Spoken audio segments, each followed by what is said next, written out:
The nation's airports are sure to be busy this week. The TSA actually says that it expects to screen about 20 million people who plan to travel for Thanksgiving this year. So are the airlines prepared for nearly pre-pandemic passenger loads? For more on this, let's welcome Sara Nelson. She's international president of the Association of Flight Attendants. Her union represents nearly 50,000 flight attendants at 20 different airlines. And Sara, it's good to see you this morning.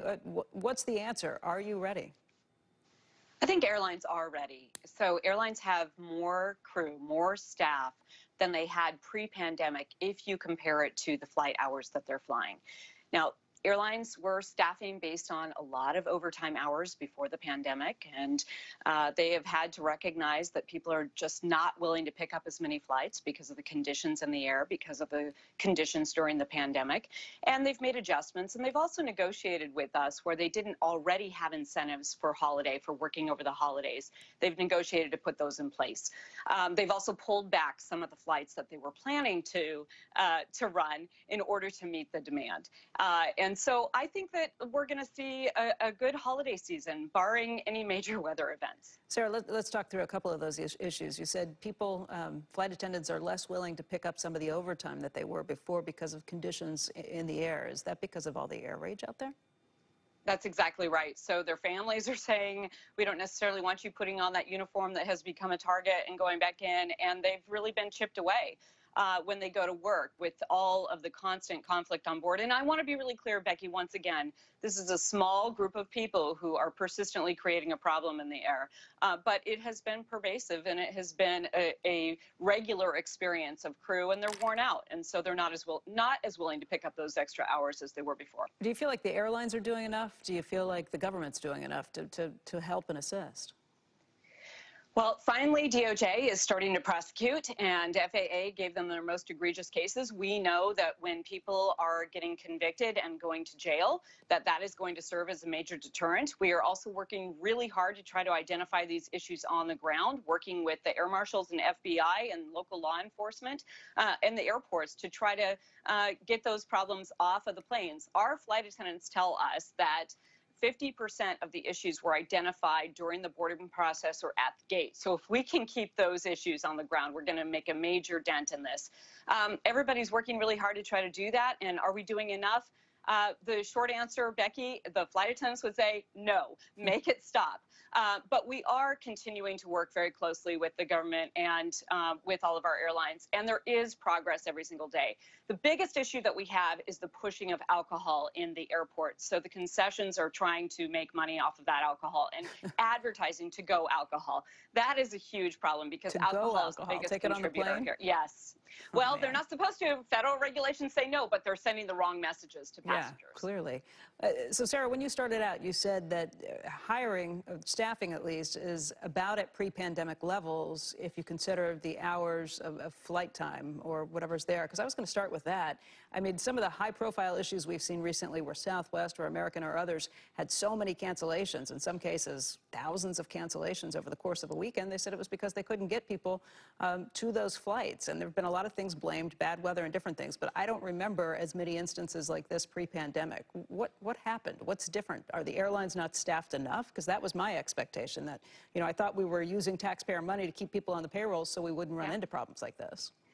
Becky, if we had not had the payroll support program, we'd be in a world of hurt. We would not be able to meet this demand at all. The fact of the matter is that comparatively, I know this for sure at American, that there are more flight attendants per flight hour than there were pre-pandemic. And they have hired some flight attendants. We've had some classes graduate. We had all of the flight attendants come back who were sent home in March of 2020, and they just graduated and are now out on the line.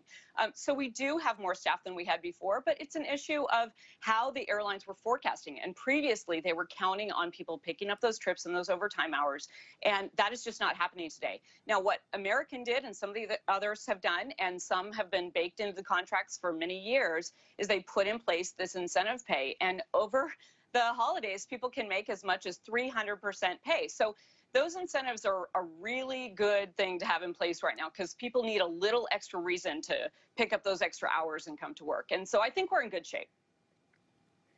Andrew?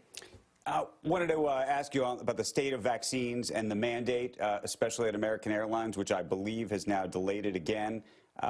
There's still a question mark in this country whether we're going to not just need to vaccinate or mandate vaccination to begin with, but mandate even boosters at this point, Sara. Yeah, so listen, the vaccine mandates are about getting people vaccinated, not firing them. And so everyone is working very hard to get education out to people. The holidays are going to be a good time for people to talk with their families about what they need to do here. And that requirement date has been moved back to January 18th for federal contractors. The airlines who don't already have that firm date in place have moved with that contractor date. And they're going to give people some time to think about it. You know, I'm with you, Andrew. We got to make sure that everyone's getting vaccinated because this thing is just not going to end until we do that. I know you're with me, but I know you're with me, but I think you fought the. I think you've also fought the vaccine mandate for employees, correct? No, that is not true. And look at a Washington Post op-ed that I had back in September saying otherwise. Our role as the union is to make sure that the implementation is fair, that people have the ability to make this decision. And we put in place incentives. We cut down the number of people who were yet to be vaccinated. We also made it possible for airlines to determine who was and who wasn't, so we can focus where those people are still making decisions. And then what we said was the mandates are the employer's right. And all we need to do then is make sure that any of the accommodations and the process are fair and consistent for every single employee. But no, we have not fought the vaccine mandates at all. And in fact, we've supported them. Okay. Sara, we got to run. I have one personal question of interest. I was just on a flight, not an American flight, and there was a debate about whether someone who didn't have their mask on, but then they looked at the attendant, and the attendant had it below the nose, and everybody thought, well, you can't even ask the other person to put it on because the attendant doesn't have it on.